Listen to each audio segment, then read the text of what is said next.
அமெரிக்கர்களுக்கே சொல்றேன். இந்த காணொளி பார்க்குறவங்க, இந்தியா வம்சாவளிய சார்ந்தவங்க, அமெரிக்காவுல இருக்கிறவங்களும் சரி, இல்ல அமெரிக்காவுக்கு போகணும்னு நெனைக்கிற ஒவ்வொருத்தரும் சொல்றேன். அமெரிக்கா வந்து ஒரு ஒரு ஒரு யோசிக்க முடியாத இந்த பிரபஞ்சத்திலேருந்து ஒரு அதிர்விதமான ஒரு காற்று தன்மைகள் வரக்கூடிய, ஒரு நல்ல தன்மைகள் வரக்கூடிய ஒரு ஒரு நகரம் அது.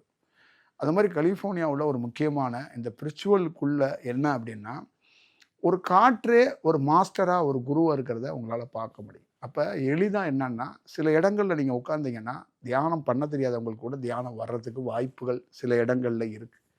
அந்த மாரி ரொம்ப ஒரு ஒரு ஒரு ஒரு முக்கியமான இடங்கள் அந்த இடத்துக்குள்ள இருக்கு. அதுக்குள்ள நெறைய விதவிதமான ஒரு மனிதருடைய வாழ்க்கையில நெறைய சேஞ்சஸ் ஒரு ஒரு சேஞ்ச் ஓவர் சொல்லுவாங்கல்ல. ஒரு அந்த மாரி சேஞ்ச் ஓவர உருவாக்கக்கூடிய ஒரு இடமாக அது இருக்கு.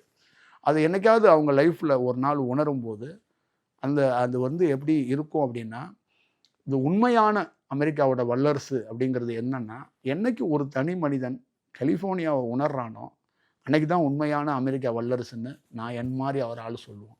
அதுவரைக்கும் அமெரிக்கா வல்லரசான நாடு, அமெரிக்கா ஒரு முதன்மையான நாடுங்கிறத நான்லாம் ஏத்துக்க மாட்டேன்.